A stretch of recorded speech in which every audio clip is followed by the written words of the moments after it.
안녕하세요. 책 읽어주는 심심이입니다. 오늘은 오쇼의 삶의 길, 흰 구름의 길, 첫 번째 이야기, 빈 배 들려드리겠습니다. 빈 배. 다른 사람을 다스리는 자는 혼란 속에 산다. 다른 사람의 다스림을 받는 자는 슬픔 속에 산다. 그러므로 요 임금은 다른 이에게 영향을 주거나 다른 이로부터 영향받는 것을 원하지 않았다. 혼란으로부터 맑음을 얻고 슬픔으로부터 자유를 얻는 길은 도와 함께 사는 길이다. 비어있는 그 나라에서. 한 사람이 배를 타고 강을 건너다가 빈 배가 그의 작은 배와 부딪히면 그가 비록 나쁜 기질의 사람일지라도 그는 화내지 않을 것이다.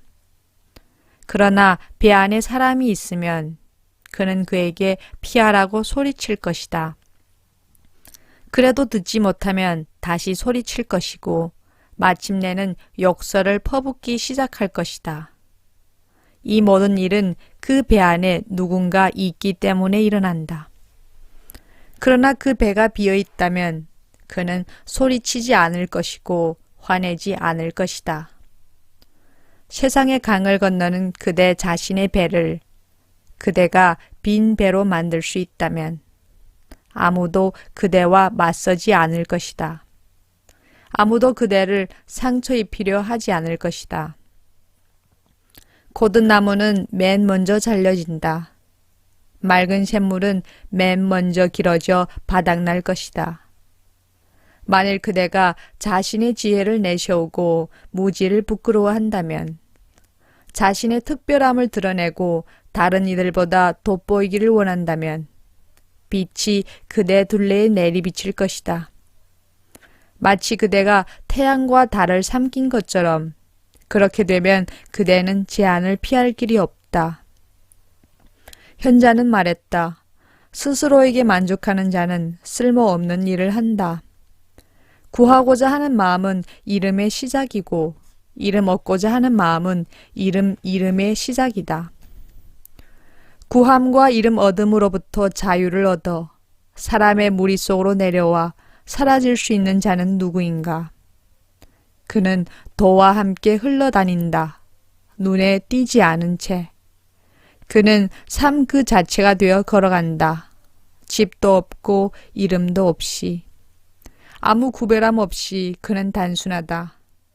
겉으로 보기에는 그는 어리석다. 그의 발걸음은 아무런 자취를 남기지 않는다. 그는 아무 힘이 없다. 무엇을 이룸도 없다. 그는 이름을 얻지도 않는다. 또한 누구를 판단함이 없기에 아무도 그를 판단하지 않는다. 그러한 이가 완전한 이다. 그의 배는 비어있다.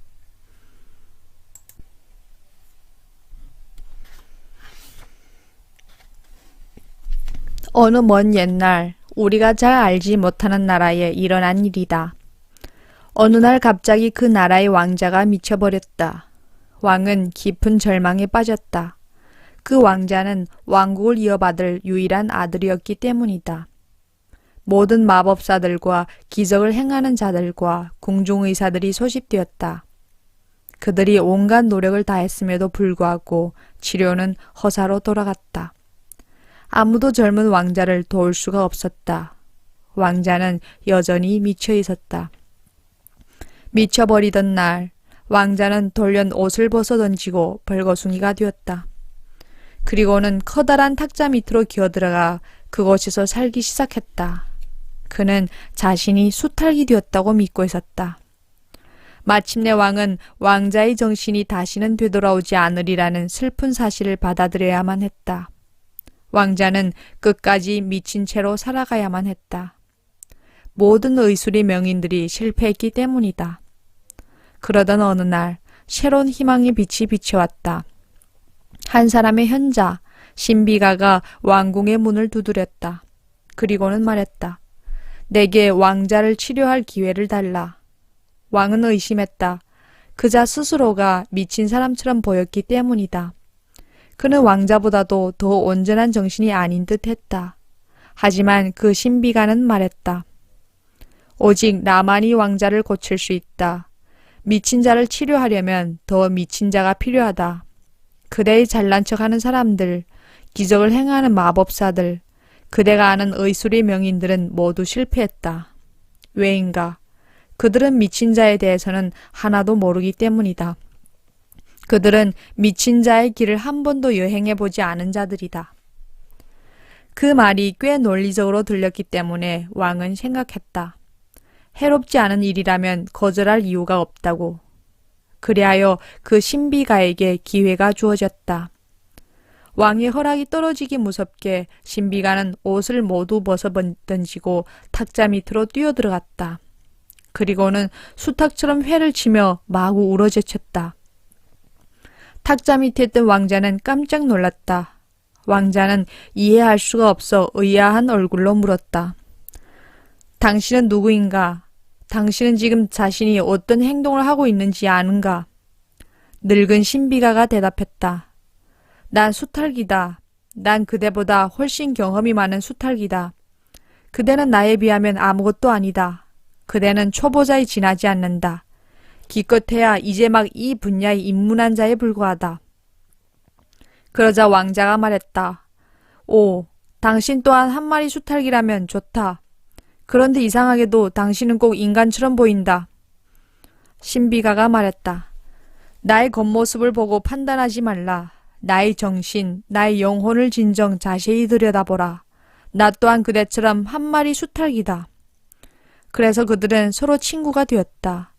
두 사람은 앞으로도 영원히 함께 살아갈 것을 약속하고 이 세상 전체가 자신들을 적대시하고 있다는 사실을 함께 결론 내렸다. 그렇게 며칠이 흘러갔다. 어느 날 돌연 늙은 신비가는 옷을 입기 시작했다. 그는 먼저 윗옷을 입었다. 왕자가 놀라서 물었다. 무슨 짓을 하는가? 수탉이 인간이 옷을 입으려 하다니 제정신으로 하는 짓인가? 신비가가 대답했다. 아니다. 난 다만 저 바보들, 저 인간들을 속이려고 하는 것일 뿐. 이것을 기억하라. 설령 내가 인간의 옷을 입고 있다 해도 변하는 건 아무것도 없다. 수탉의 본성은 내 안에 여전히 남아있다. 아무도 그것을 바꿀 수 없다. 인간의 옷을 입었다고 해서 그대는 내가 인간으로 바뀌었다고 생각하는가? 왕자는 인정할 수밖에 없었다. 며칠이 더 흐른 뒤 늙은 신비가는 왕자를 설득해 옷을 입게 했다. 겨울이 점차 다가오고 있었고 날이 몹시 추워졌기 때문이다. 그러던 어느 날 돌연 신비가는 궁중으로부터 음식을 배달시켰다. 왕자는 매우 경계하면서 말했다. 비열하게 서리, 도대체 무슨 짓을 하고 있는가? 당신은 지금 저자들처럼 먹으려 하는 것인가? 저 인간들처럼? 우린 수탉이고 그러므로 어디까지나 수탉처럼 먹어야 한다. 신비가가 조용히 말했다. 그대 자신이 수탉의 본성을 버리지 않는 한 아무런 변함이 없다. 그대는 무엇이든 먹을 수 있고 무엇이든 즐길 수 있다. 한 사람이 인간처럼 살아갈 수도 있다. 그러면서도 그대 수탉의 본성은 여전히 진실되게 남아있다. 그렇게 해서 늙은 신비가는 서서히 왕자를 설득해 인간 세계로 돌아오게 만들었다. 마침내 왕자는 온전하게 정상을 되찾았다. 그대와 나의 경우도 이와 같다. 그리고 기억하라. 그대는 이제 막 입문한 자, 단지 초보자에 불과하다는 것을. 그대는 자신이 한 마리 수탉이라고 여길지 모르지만 지금 다만 ABC를 배우고 있는 것에 불과하다는 것을. 나는 경험 많은 자이며 그대를 도울 수 있다. 모든 전문가들이 실패했다. 그래서 그대는 나를 찾아온 것이다. 그대는 수많은 문들을 두드렸다. 여러 생을 거치는 동안 수없이 찾아 헤맸다. 그러나 도움이 되어준 것은 많지 않았다. 하지만 나는 말한다. 나는 그대를 도울 수 있다. 나는 전문가가 아니기 때문이다. 나는 낯선 자가 아니기 때문이다. 나 또한 그대와 같은 길을 여행해 왔기 때문이다. 그렇다. 같은 미치광이, 같은 정신창란의 길을 나는 걸어왔다. 똑같은 슬픔과 번뇌의 나날들, 똑같은 악몽과 가위 눌림이 날들을 지나왔다.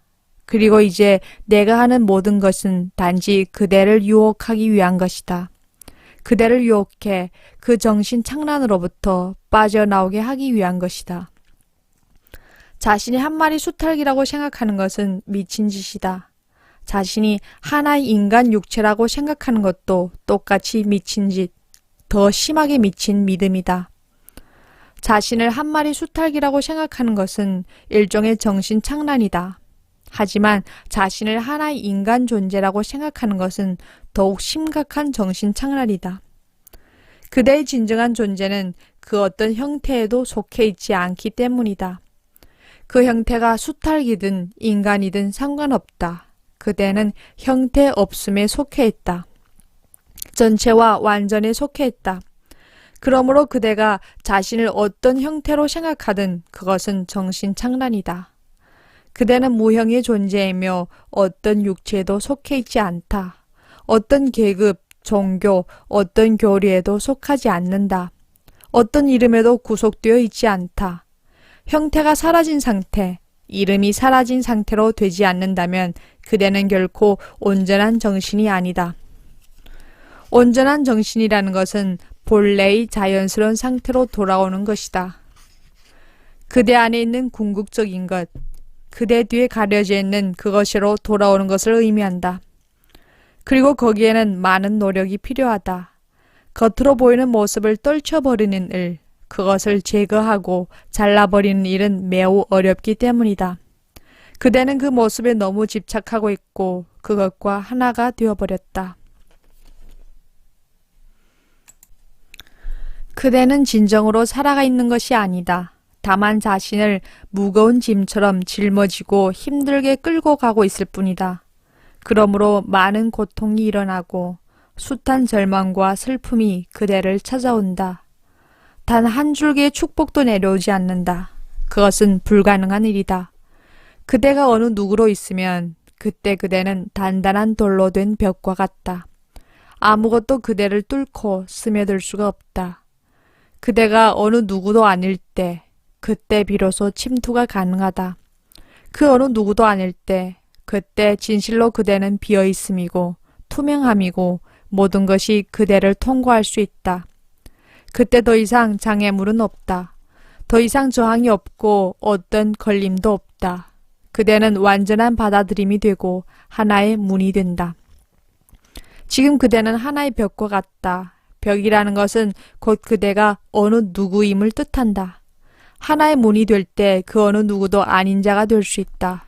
문은 하나의 텅 빈 공간, 누구라도 지나갈 수 있다.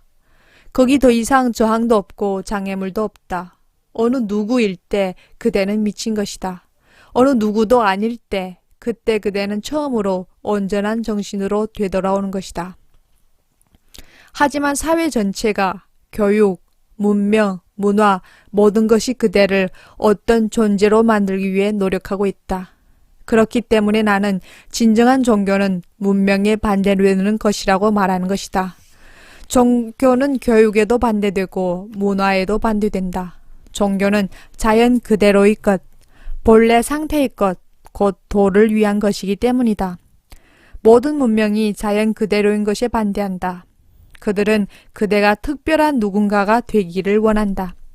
하지만 그대가 어느 누구로 더 많이 굳어질수록 신은 더욱더 그대 안으로 스며들기가 불가능해진다. 그대는 사원으로 간다. 교회로 가고 성직자를 찾는다. 그러나 그곳에서 그대는 역시 내세에서 누군가가 되기 위한 길을 찾는다. 무엇인가를 얻고 성공하기 위한 길을 찾는다. 이루고자 하는 마음이 그림자처럼 그대를 따라다닌다. 어디를 가든 이익과 성취, 성공과 이룸의 욕망을 갖고 간다.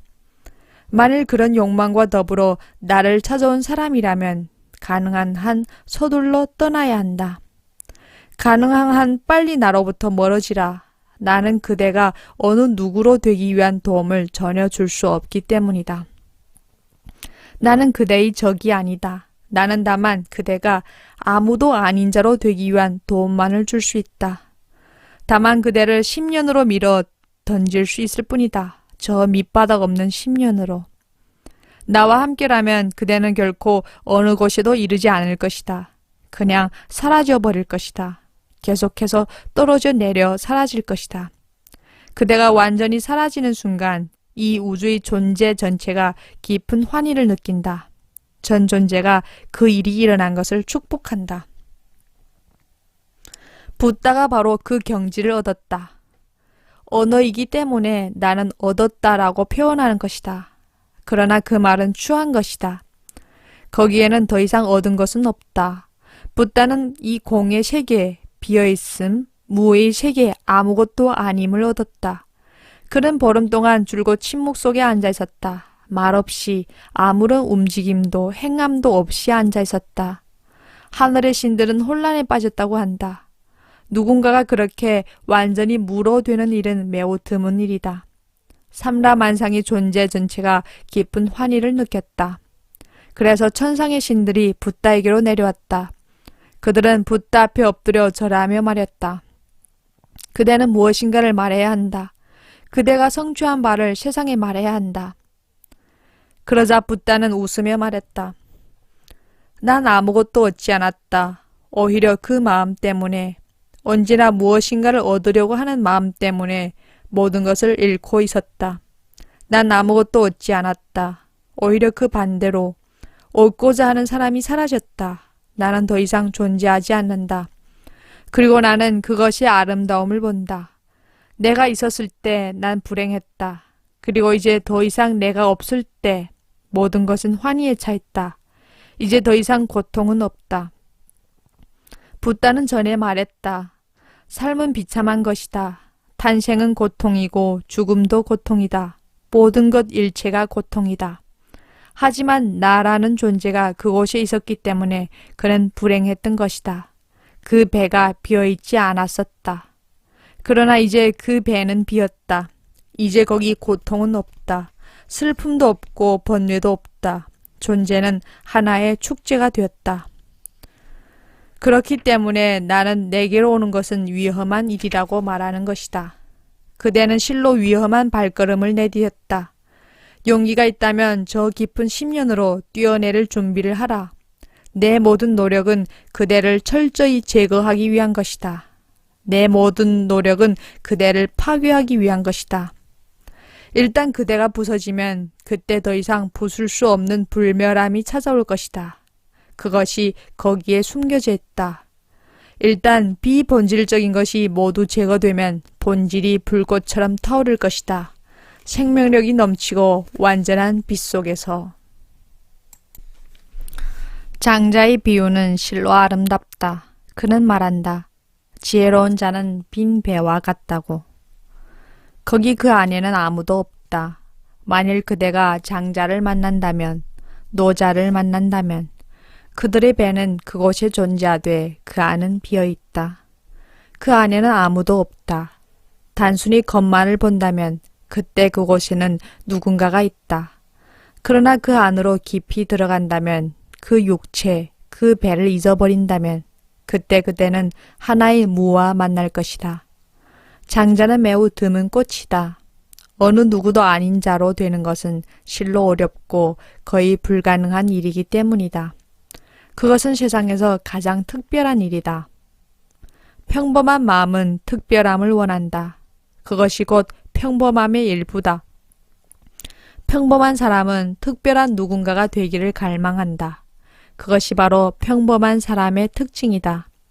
그대가 알렉산더 대왕이 되더라도 그대는 여전히 평범한 사람에 불과하다. 진정한 특별함은 특별함을 원하지 않을 때 일어난다. 그때 비로소 여행이 시작된다.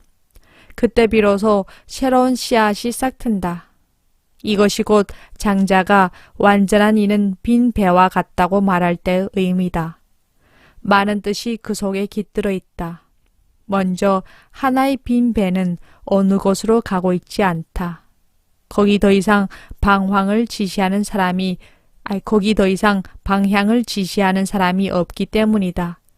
그 배를 조종할 사람이 없고 어느 곳으론가 몰고 갈 사람이 없다.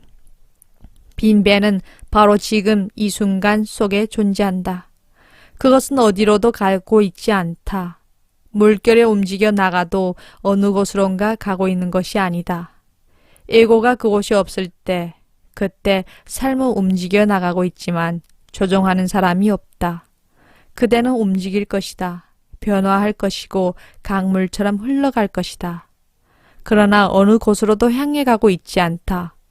원하는 목적지도 없다. 완전한 이는 목적 없이 살고 동기 없이 움직인다. 완전한 이에게 지금 뭘 하고 있는가 물으면 그는 말할 것이다. 나는 모른다. 다만 나에게 이 일이 일어나고 있을 뿐이다.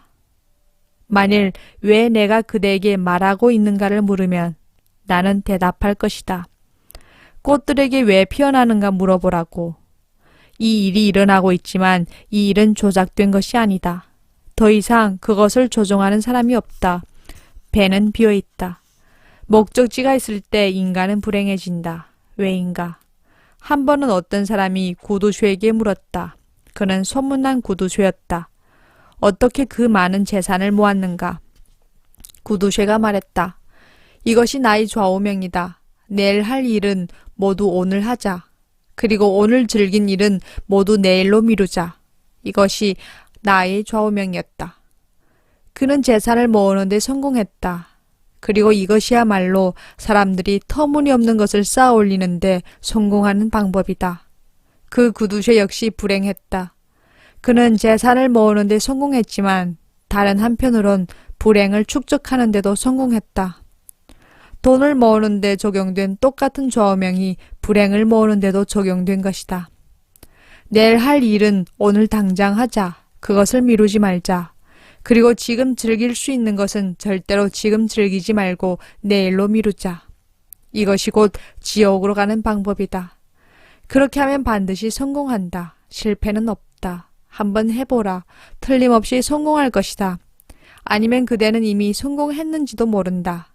알지 못하는 사이에 그렇게 노력해 왔는지도 모른다. 즐길 수 있는 것은 모두 다음 날로 미루고 오직 내일에 대해 생각하자고. 바로 그 이유 때문에 예수는 유대인들에게 의해 십자가에 못 박혔다. 다른 이유는 없다. 그들이 예수에게 반대했기 때문이 아니다. 예수는 온전한 정신을 가진 사람이었다. 아름다운 사람이었다. 왜 유대인들이 그에게 반대했겠는가? 오히려 유대인들은 이 사람을 오랫동안 기다려왔다.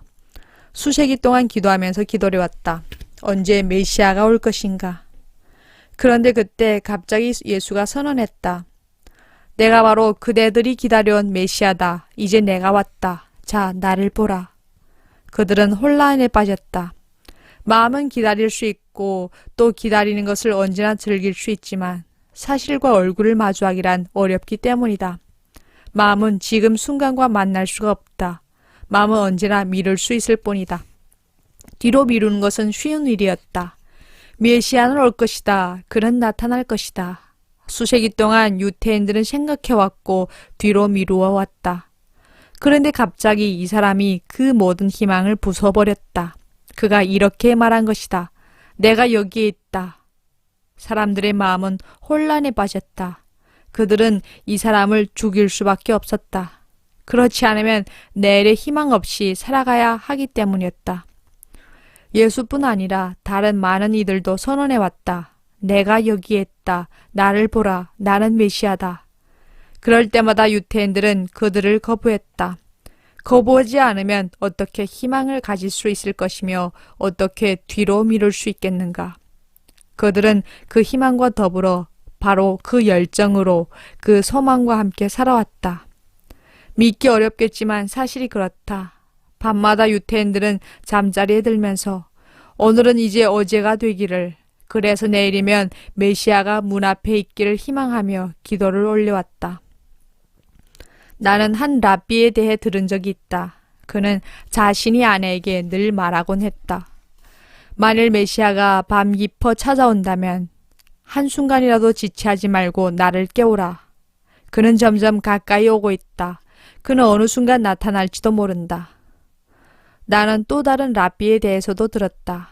아들이 결혼할 때가 되어 그는 친구들에게 초청장을 보냈다. 그는 이렇게 썼다.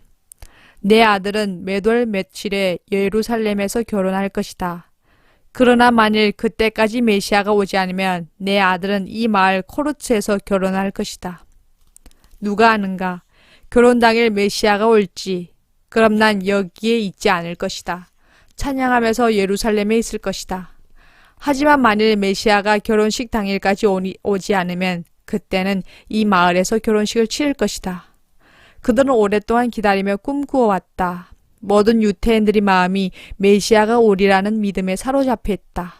그러나 그 메시아가 언제 오더라도 그들은 즉각적으로 그를 배척했다.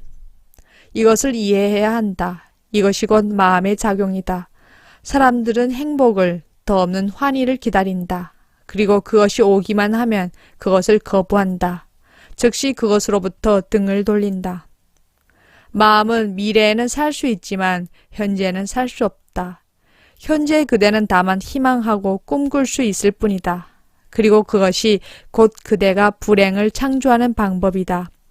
만일 지금 이 순간에 지금 이곳에 살기 시작한다면 고통은 사라진다. 그럼 그것이 에고와는 어떤 관계인가? 에고는 과거가 쌓여온 것이다. 과거에 알고 경험하고 읽은 것, 과거에 그대에게 일어난 모든 것이 그곳에 쌓여 있다. 그 과거 전체가 에고이고 그것이 곧 그대 자신이다. 그 과거가 미래 속으로 투영된다. 미래는 다만 과거의 연장에 불과하다. 그러나 과거는 현재와 얼굴을 맞댈 수가 없다. 현재는 완전히 다른 것이다. 현재는 지금 여기에 존재하는 특징을 갖고 있다. 과거는 언제나 죽은 것이지만 현재는 살아있다. 현재는 모든 살아있는 것들의 근원 바로 그 자체다. 과거는 현재와 대면할 수 없기 때문에 미래 속으로 움직여 간다. 그러나 그 둘은 죽은 것이다. 둘 다 존재하지 않는 것이다. 현재는 곧 살아있습니다. 미래는 현재를 만날 수 없고 과거 역시 그렇다. 그대의 에고, 그대의 그 어느 누구, 이것들은 전부 그대의 과거다. 비어있지 않고서는 그대는 지금 이 순간 속에 존재할 수 없다. 지금 이 순간 속에 존재하지 않고서는 살아있는 것이 아니다. 어떻게 그대가 생의 환희를 알 수 있겠는가? 매 순간 그것이 그대에게 쏟아져 내리고 있지만 그대는 그것을 피해 우회해 가고 있다. 다스리려는 욕망은 에고에서 나온다. 소유하려는 욕망, 권력을 가지려는 욕망, 지배하려는 욕망은 에고에서 나온다. 지배할 수 있는 영역이 커질수록 더 큰 에고를 얻을 수 있다. 재산의 크기와 더불어 그대 안의 그 누군가는 더 커지고 점점 부풀어 간다. 때로 배는 아주 작아진다. 배 안에 타고 있는 에고가 너무 커졌기 때문이다. 그것이 정치인들에게 늘 일어나는 현상이다. 재산, 명성, 권력에 휘말려 들어간 사람들에게 일어나는 일이다. 그들의 에고가 너무도 커졌기 때문에 배에 더 이상 실을 수가 없다.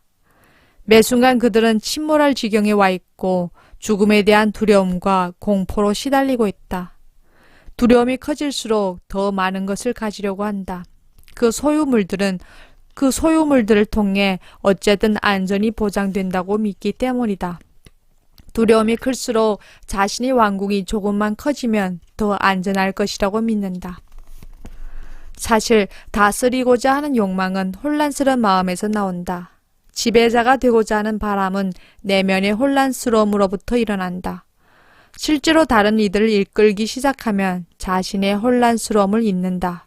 그것은 도피이며 일종의 속임수다. 그대는 병이 들었다. 하지만 다른 누군가가 병들어 있으면 그 사람을 치료하는 데 관심을 갖게 되고 그럼으로써 자신이 병을 잊는다. 한 번은 조지 버나드 쇼가 의사에게 전화를 걸었다. 난 지금 몹시 아프다. 심장이 멈출 것 같은 통증을 느낀다. 급히 와달라. 의사가 달려왔다. 그는 너무 정신없이 달려왔다. 층계를 세 계단씩 뛰어오르고 비 오듯 땀을 흘렸다. 그는 숨을 헐떡이며 버나드 쇼의 집 안으로 달려 들어왔고 그래서 급기야는 아무 말도 못한 채 의자에 쓰러졌다. 버나드 쇼가 침대에서 뛰쳐나오며 외쳤다. 무슨 일인가? 의사가 말했다. 아무 말도 하지 말라. 난 지금 죽을 것만 같다. 심장마비다. 버나드 쇼는 당장에 의사를 간호하기 시작했다. 차를 가져오고 아스피린을 찾아오는가 하면 할 수 있는 응급치료를 다했다. 반 시간 뒤 의사는 겨우 회복되었다. 그리고 나서 말했다. 자, 이젠 난 가야겠다. 진료비를 달라. 버나드 쇼가 말했다. 이거 참 기가 막히는 일이군. 오히려 당신이 나한테 지불을 해야 하는걸? 난 거의 반 시간이나 당신을 살리기 위해 뛰어다녔다. 그런데 당신은 아직 내 병시에 대해선 한마디도 물어보지 않았다. 그러자 의사가 말했다. 어쨌든 난 당신을 치료했지 않은가. 이것이 내 치료법이었다. 당신은 내게 치료비를 지불해야 한다. 다른 이 병에 관심을 가지면 자신의 병을 잊는다. 그래서 세상에는 그토록 많은 지도자들, 그토록 많은 도인들이 있는 것이다. 다른 이들에 대한 관심은 그대에게 하나의 일거리를 준다. 다른 사람들을 위한 일꾼, 사회사업가, 자선사업가가 되면 자신의 혼란, 자기 내부의 혼돈을 잊는다. 그 일에 그토록 열중해 있기 때문이다. 정신과 의사들은 미치지 않는다. 면역이 되어서가 아니라 다른 이들의 정신병을 치료하는 데 너무 몰두하고 있기 때문에 자신 역시 미칠 수 있다는 사실을 완전히 잊고 있는 것이다. 나는 많은 사회사업가, 지도자, 정치인, 도인들을 만났다. 그들이 미치지 않은 것은 단지 다른 사람들의 일에 열중해 있기 때문이다. 그러나 만일 자신이 혼란에서 빠져나오기 위해 다른 이들을 이끌고 지배한다면 결과적으로 그들의 삶 속에 더 많은 혼란을 만들어낼 뿐이다. 자기 자신을 위해서는 좋은 치료 방법일 수도 있고 좋은 도피일 수 있지만 그것은 병을 전염시키는 일이다. 다른 사람을 다스린 자는 혼란 속에 산다.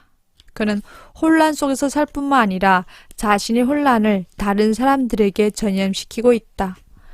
혼란으로부터는 오직 혼란만이 태어난다. 그러므로 만일 그대가 혼란 가운데 있다면 기억하라. 다른 사람을 도우려고 하지 말라. 그대의 도움은 독약과 같은 것이기 때문이다. 만일 그대가 혼란 속에 있다면 다른 사람들 일에 관여하지 말라.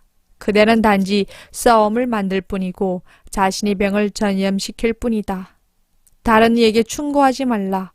그리고 그대가 조금이라도 분명한 사고를 갖고 있다면 혼란 속에 있는 다른 이로부터 조언을 듣지 말라. 이것을 경계하라. 혼란 속에 있는 사람들은 언제나 조언을 주고자 하기 때문이다. 게다가 그들은 무료로 매우 자비롭게 조언을 준다.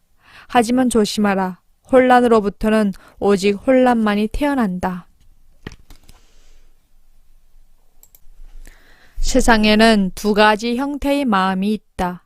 지배하려는 마음, 곧 남성적인 마음과 지배받기를 좋아하는 마음, 곧 여성적인 마음이다. 여성적인 마음이라고 해서 곧 여성을 가리키는 것은 아니다. 남성적인 마음 역시 마찬가지다.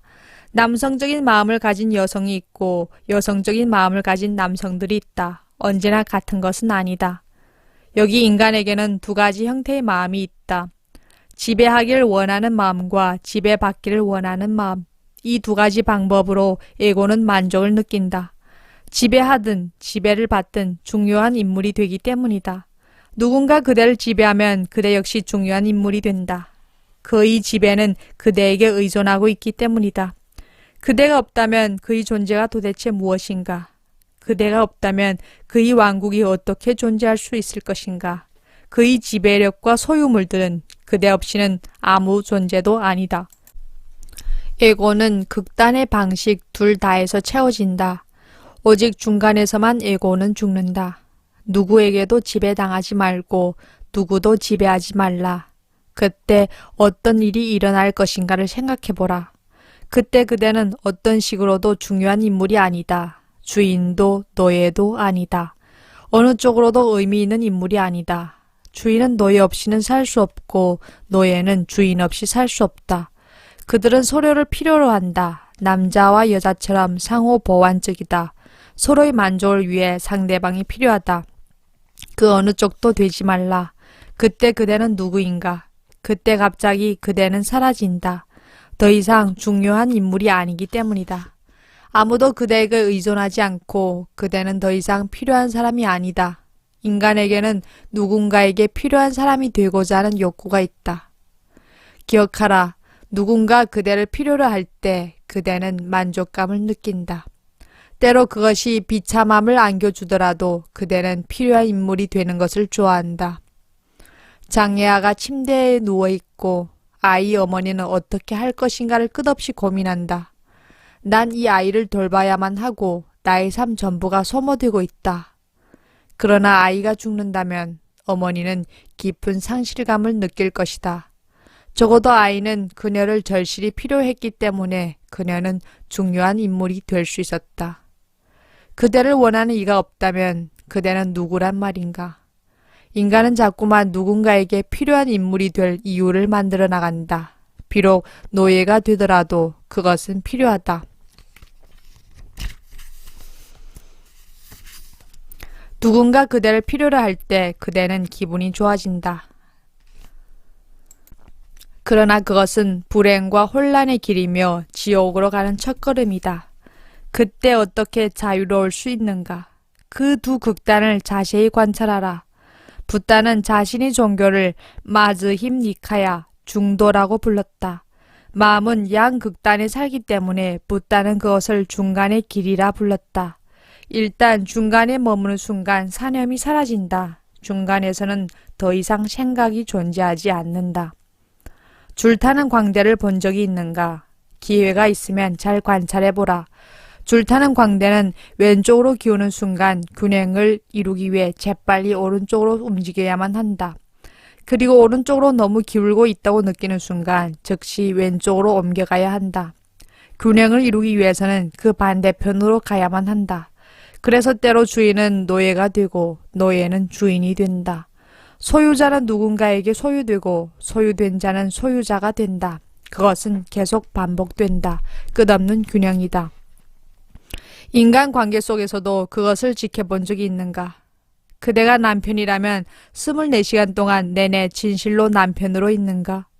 24시간 동안 적어도 24번의 변화가 일어난다. 때로 아내가 남편이 되고 남편이 아내가 된다. 때로 남편은 다시 남편이 되고 아내는 다시 아내가 된다. 그것은 마치 줄타기와 같다. 균형을 유지해야 하는 것이다. 24시간 동안 지배만 하지는 못한다. 그때는 균형을 잃기 때문이다. 그렇게 되면 관계가 끝나버릴 것이다. 직접 줄타기 광대가 되지 않고서는 오른쪽으로도 왼쪽으로도 기울지 않고 중간에 머무는 법을 알기는 어렵다. 줄타기는 티베트에서 명상의 한 방법으로 이용되어 왔다. 가운데 있으면 사념이 사라지기 때문이다. 오른쪽으로 기울고 있을 때 마음이 다시 실체를 갖는다. 그때 마음은 다시 존재를 갖고 말한다. 균형을 취하라. 왼쪽으로 기울라. 문제가 일어나면 그것에 따라서 마음이 일어난다. 아무 문제가 없을 때 어떻게 생각이 일어날 수 있겠는가? 한가운데 있을 때, 완전한 균형을 이루고 있을 때 더 이상 사념이 존재하지 않는다. 평형이라는 것은 사념이 사라진 상태를 의미한다. 어떤 어머니가 아들 때문에 몹시 근심하고 있었다. 아이는 10살이나 되었는데도 아직 말을 못하고 있었다. 원인을 찾으려고 온갖 노력을 다했지만 의사들은 이렇게 말할 뿐이었다. 아무것도 잘못된 것이 없다. 뇌 기능은 정상이다. 몸도 정상이고 아이는 건강하다. 아무것도 해줄 것이 없다. 무엇인가 잘못되었다면 치료라도 해줄 것이다. 그러나 아이는 여전히 말을 하지 못했다. 그러던 어느 날 아침 갑자기 아이가 소리를 질렀다. 아이는 말했다. 이 토스트는 너무 탔어. 어머니는 믿을 수가 없었다. 그녀는 너무 놀라서 소리쳤다. 내가 말을 하다니, 그것도 이렇게 완벽하게. 그런데 왜 그동안 한마디도 하지 않았니? 우리가 그토록 달랬는데도 넌 아무 말도 하지 않았어. 아이가 말했다. 아무것도 잘못된 것이 없었기 때문이지. 그런데 처음으로 이 식빵이 너무 오래 구워져서 탔어. 아무 잘못된 것이 없다면 왜 말을 하겠는가? 사람들은 내게 와서 말한다. 당신은 날마다 많은 말을 하고 있다. 나는 말한다. 그렇다.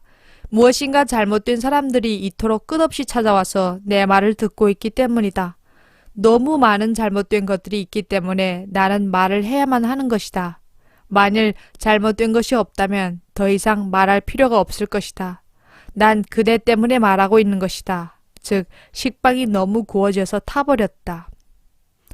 한가운데 있을 때 어떤 극단이나 반대되는 것이 중간에 있을 때 그때 사념은 사라진다. 줄 위를 걷고 있다면 그대는 두 가지를 느낄 것이다. 즉 너무나 위험하기 때문에 사념이 멈춘다는 것이다. 다른 하나는 오른쪽도 왼쪽도 아닌 한가운데로 올 때, 그 중간 지점에 머물 때 거대한 침묵이 그대에게로 내려온다는 것이다. 그 침묵은 그대가 지금까지 경험한 적이 없는 침묵이다. 그리고 그것은 어느 길에서나 일어난다. 그대 전생애가 하나의 줄타기와 같다. 그러므로 요 임금은 한가운데 머물러 있고자 했다. 다스리는 것도 아니고 다스림 받는 것도 아니고 남편도 아니고 아내도 아니고 주의도 아니고 노예도 아닌 상태로. 그대가 없을 때 세계 전체가 사라진다. 세계는 그대에게 의존하고 있기 때문이다. 그대가 자신이 주위에 창조해 놓은 전 세계는 그대를 꽉 붙들고 있다. 그대가 없으면 그 세계도 사라진다. 존재가 비존재로 되는 것이 아니다. 그것이 아니다. 세계는 사라지고 비로소 존재가 나타나는 것이다. 그 세계는 마음이 창조한 세계이기 때문이다. 존재가 곧 진리다. 집이 그곳에 있다. 그러나 그 집은 그대의 것이 아니게 될 것이다. 꽃이 그곳에 있다. 그러나 꽃은 이름을 잃어버릴 것이다. 그것은 아름답지도 추하지도 않게 될 것이다. 그곳이다만 그곳에 존재할 뿐 아무런 관념도 마음속에서 일어나지 않을 것이다.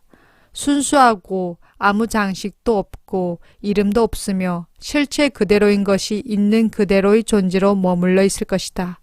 그리고 그 비어있는 나라에서 모든 관념과 상상, 모든 꿈들은 사라질 것이다. 만일 사람들이 그대와 충돌한다면, 사람들이 그대에게 화를 낸다면 기억하라. 그들에게는 잘못이 없다. 오직 그대의 배가 비어있지 않기 때문에 일어난 일이다. 그대가 그곳에 있기 때문에 그들은 화를 내는 것이다. 만일 그 배가 비어있는데도 그들이 화를 낸다면 그들은 어리석은 것이다. 배가 비어있다면 그대는 다른 이들이 화내는 것을 즐길 수 있다. 함께 화를 낼 사람이 그곳이 없기 때문이다. 그러므로 기억하라. 만일 사람들이 그대와 충돌한다면 그대 또한 너무 단단한 벽인 것이다. 하나의 문이 되라. 텅 빈 공간이 되라. 그들이 지나가게 하라. 때때로 사람들은 화를 낼 것이다. 그들은 붓다와 함께 있어도 화를 낸다. 어리석음 때문이다. 그들은 자신들의 배가 빈 배와 부딪혀도 그 안에 사람이 있나 없나를 보려고 하지 않을 것이다. 그들은 자신들 속이 너무도 복잡해져 있기 때문에 그 안에 누가 있나 없나를 볼 수가 없다. 그러나 그때도 빈 배는 그 화를 즐길 수가 있다. 왜냐하면 그 화가 그대에게 닿지 않기 때문이다. 그대가 그곳이 없는데 화가 누구에게 미치겠는가? 장자 이 빈 배의 비유는 진실로 아름답다. 그대가 너무 많기 때문에, 그대가 너무 완강하게 그곳에 있기 때문에, 너무 단단해서 뚫고 지나갈 수 없기 때문에 사람들은 화를 낸다. 삶은 모든 사람이 함께 얽혀 있는 것이다. 그대가 너무 많이 있다면 어느 곳에서나 충돌이 일어날 것이다. 싸움과 다툼, 논쟁과 폭력이 일어난다. 갈등은 계속된다. 누군가 그대에게 화를 낼 때, 누군가 그대와 부딪힐 때, 그대는 언제나 그것이 그 사람 탓이라고 생각한다. 무지가 결론을 내리고 해석하는 방식이 그것이다. 무지는 언제나 속삭인다. 저 사람 탓이라고. 하지만 지혜는 말한다. 만일 누군가의 탓이라면 그것은 곧 나의 탓이라고. 충돌하지 않는 유일한 길은 그곳에 내가 없는 것이다. 나의 탓이라고 하는 것은 내가 무엇인가 했기 때문에 그들이 화를 내는 것이라는 뜻이 아니다. 그것은 문제가 안 된다. 그대는 아무것도 하지 않았을지도 모른다. 그러나 그대의 존재가 그곳에 있기 때문에 사람들은 화를 내는 것이다. 문제는 그대가 선한 일, 악한 일을 하고 있는가가 아니다. 문제는 그대가 그곳에 있는 것이다. 이것이 도의 세계와 다른 종교들의 차이점이다. 다른 종교들은 말한다. 선하라, 선하게 행동하면 아무도 그대에게 화를 내지 않는다. 도는 말한다. 존재하지 말라, 사라져라. 그대가 올바로 행동하고 있는가 아닌가의 문제가 아니기 때문이다. 그것은 문제가 아니다. 선한 사람이라 할지라도 위대한 성인일지라도 분노를 만들어낸다. 그가 그곳에 있기 때문이다. 때로 선한 자는 악한 자보다 더 많은 분노를 만들어낸다. 선한 자는 어떤 의미에서는 매우 미묘한 이기주의자이기 때문이다. 악한 자는 죄의식을 느낀다. 그 입에는 차 있지만 그는 죄를 느낀다. 그는 진실로 배 위에 모두 실려 있지 않다. 그의 죄가 그를 움츠러들게 한다. 선한 자는 자신이 매우 선하다고 느끼기 때문에 그 입에는 넘칠 만큼 가득 차 있다. 선한 이에게 다가가면 그대는 언제나 괴로울 것이다. 그가 그대를 괴롭히는 것이 아니라 그의 존재 자체가 괴롭게 한다. 소위 선하다고 하는 사람들과 함께 있으면 그대는 언제나 슬픔을 느낀다. 그리고 그들을 피하고 싶어 한다. 선하다고 하는 이들은 실제로 매우 무겁다.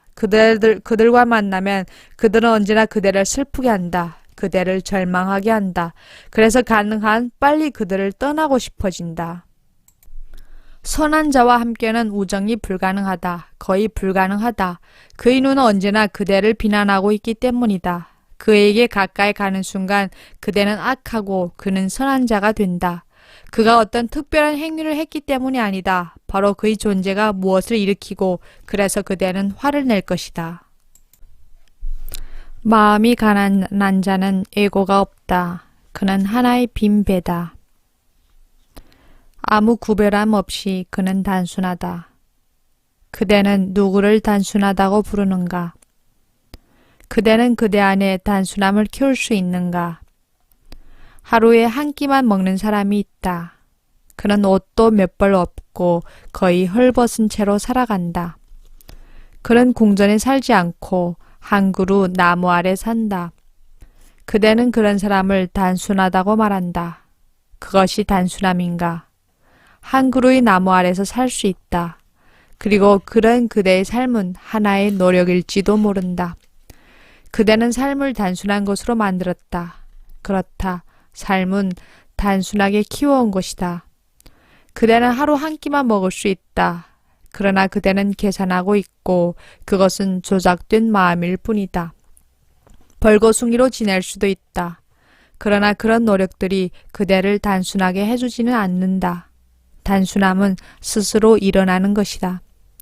나무 아래 산다고 해서 하루 한 끼만을 먹는다고 해서 채식주의자라고 해서 돈을 갖고 있지 않다고 해서 그대는 자신을 성자라고 느낀다. 남루하게 산다고 해서 자신을 성자라고 여긴다. 그리고 그때 돈을 많이 가진 이가 지나가면 그대 안에서 비난이 일어난다. 그대는 생각한다. 저 죄인에게 무슨 일이 닥칠 것인가? 그는 벌받아 지옥으로 떨어질 것이다. 그대는 그 죄인에게 연민을 느낀다. 그렇다면 그대는 이미 단순한 사람이 아니다. 그대 스스로 남과 자신을 구분하고 있기 때문이다. 그대는 이미 특별한 사람이다. 그 구분이 어떻게 일어나는가는 중요하지 않다. 왕은 공전에 산다. 따라서 그는 오두막에 사는 사람들과 구별된다. 왕은 그대가 입을 수 없는 옷을 입는다. 그 옷들은 매우 값진 것이며 따라서 그는 그대와 구분된다. 어떤 사람은 거리에서 벌거벗은 탁발승으로 산다. 하지만 그대는 거리에서 벌거벗을 수 없다. 따라서 그는 특별한 사람이다. 구분이 존재할 때 에고가 존재한다. 아무런 구분이 없을 때 에고는 사라진다. 에고 없음이 곧 진정한 단순함이다. 이것이 장자가 말한 가장 깊은 의미다. 이것은 매우 이해하기 어렵다. 우리는 늘 깨달음을 얻은 사람, 완벽한 사람이 지혜로운 사람이라고 생각하기 때문이다. 그러나 장자는 말한다. 겉으로 보기에는 그는 어리석다. 그럴 수밖에 없다. 그렇지 않고서는 그토록 많은 바보들 속에서 어떻게 현명한 자가 될 수 있겠는가? 어느 겉모습으로 보나 그는 어리석은 자일 것이다. 그리고 그것이 유일한 방법이다. 그렇지 않고서는 어떻게 이 어리석은 세상과 그토록 많은 바보들을 온전한 정신으로 만들 것인가. 그는 옷을 벗어 던질 것이고 탁자 밑으로 기어들어가 수탉처럼 울어댈 것이다. 오직 그때에만 그가 그대를 바꿀 수가 있다. 그는 그대처럼 미쳐야만 한다. 바보가 되어야만 하고 그대가 그를 비웃도록 추락해야만 한다. 그러면 그대는 질투를 느끼지 않을 것이다. 자존심 상하지 않을 것이다. 그때 그대는 그를 받아들일 수 있고 용서할 수 있고 잊을 수 있다. 그를 홀로 남겨두고 떠날 수 있다. 많은 위대한 신비가들이 바보처럼 행동해왔다. 그들의 동시대인들은 그들의 삶으로부터 무엇을 배워야 할지 어쩔 줄 몰라 했다. 하지만 가장 큰 지혜가 그들 속에 있었다. 사람들 속에서 지혜로워지려는 것은 실로 어리석은 일이다. 그리고 그렇게 할 수가 없다. 그것은 결국 많은 혼란을 일으킬 것이다. 소크라테스는 장자를 몰랐기 때문에 독약을 마셔야만 했다. 만일 그가 장자를 알았다면 사약을 받아야 할 필요가 없었을 것이다. 그는 바보들 속에서 현명한 사람처럼 행동하려고 했다. 지혜로워지려고 노력한 것이다. 장자는 말한다. 지혜로운 사람은 겉으로는 어리석은 자와 같다고. 장자 자신은 바보처럼 웃으며 살았다. 노래하고 춤추고 농담과 기상천외한 말들을 쏟아내면서 아무도 그를 진지하다고 여기지 않았다. 지금 그대는 장자보다 더 진실하고 진지한 사람을 찾을 수 없다.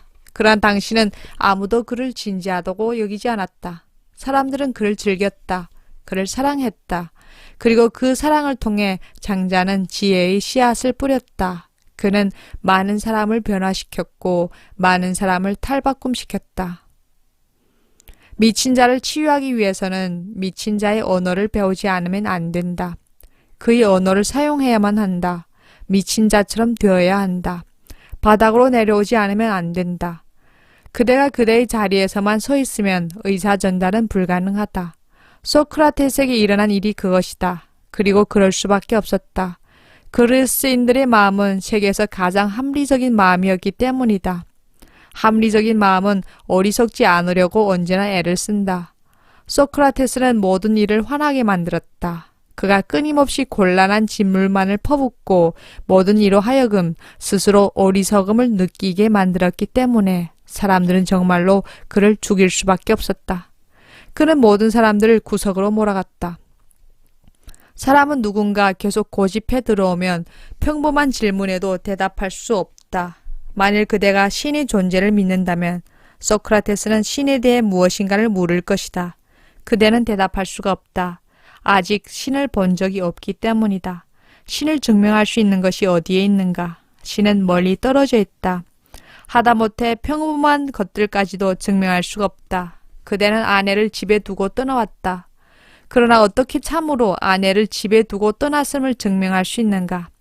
아니면 그대가 아내를 얻었다는 사실, 그것은 그대 기억 속에만 있을지도 모른다. 그대는 꿈을 꾼 것일지도 모른다. 그리고 집으로 돌아갔을 때 그곳에 집도 아내도 없을지도 모른다. 소크라테스는 이렇게 모든 것을 꿰뚫어 보고 분석하면서 계속 질문을 퍼부었다. 그래서 마침내 아테네의 전체 시민들이 화가 났다. 이 사람은 그들 모두가 어리석다는 것을 증명하려고 애쓰고 있었던 것이다. 그래서 그들은 그를 죽였다. 만일 소크라테스가 장자를 만났다면 장자는 그에게 비밀을 말했을 것이다. 그리고 바로 그 시대에 장자는 중국에서 살고 있었다. 그들은 동시대인이었다. 장자는 그에게 이렇게 말했다. 어떤 사람이 어리석다는 것을 증명하려고 애쓰지 말라고. 어리석은 사람은 그것을 좋아하지 않기 때문이다. 미친 사람에게 그가 미쳤다는 것을 증명하려고 애쓰지 말라. 그것을 좋아하는 미친 자는 세상에 없다. 그는 화를 낼 것이다. 공격적이 되고 호전적이 될 것이다. 그럼에도 만일 그대가 너무 많이 밝혀낸다면 그는 그대를 죽일 것이다. 그대가 완전히 증명할 수 있는 지경까지 오면 그는 반드시 복수할 것이다. 동양에서는 특히 인도와 중국, 일본, 한국에서는 소크라테스가 독살되어 죽임을 당한 그리스에서처럼 그렇게 추한 일이 한 번도 일어나지 않았다. 그런 일은 예루살렘에서 일어났다. 예수는 처형되었고 십자가에 못 박혔다. 또 이집트에서, 이란에서, 그 밖의 다른 나라에서 그런 일들이 일어났다. 많은 현자들이 살해되고 처형당했다. 그러나 중국에서는, 인도와 한국과 일본에서는 이런 일이 일어난 적이 없다. 이들 세 나라에서는 사람들이 현자처럼 행동하는 것이 곧 재난을 초래한다는 사실을 깨닫고 있었기 때문이다. 어리석은 자처럼, 미친 자처럼 행동하라. 미치광이가 되라. 그것이 곧 지혜로운 자의 첫 번째 발걸음이다. 사람들이 그대를 마음 편히 생각하고 그대를 두려움 없이 바라보도록 하기 위해.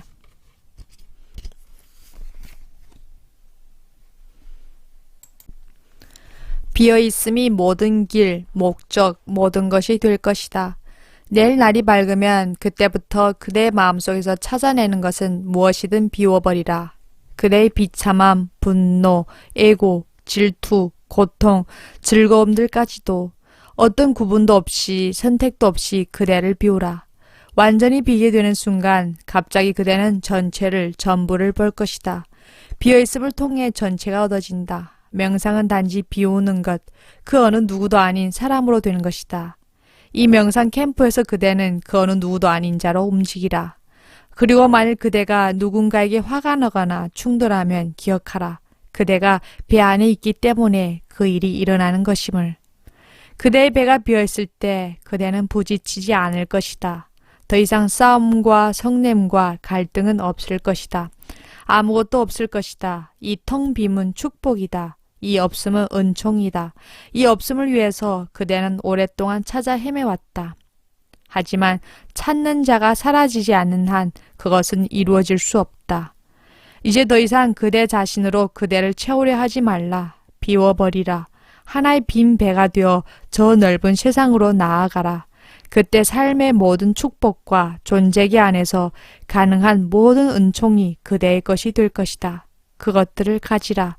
하지만 그대가 그곳에 존재하지 않을 때만이 그것을 가질 수 있다. 그것이 문제다. 어떻게 하면 존재하지 않을 것인가? 그대는 그 문제를 풀 수 있다. 나는 그대를 치유하는 힘을 갖고 있지 않다. 이곳에선 어떤 기적도 일어나지 않는다. 왜냐하면 나는 평범한 사람이 되는 궁극의 기적에만 관심을 갖고 있기 때문이다. 그것에 대해 명상하라. 그리고 오직 이 한 가지 사실만을 기억하라. 그대는 빈 배가 되어야만 한다. 이상입니다.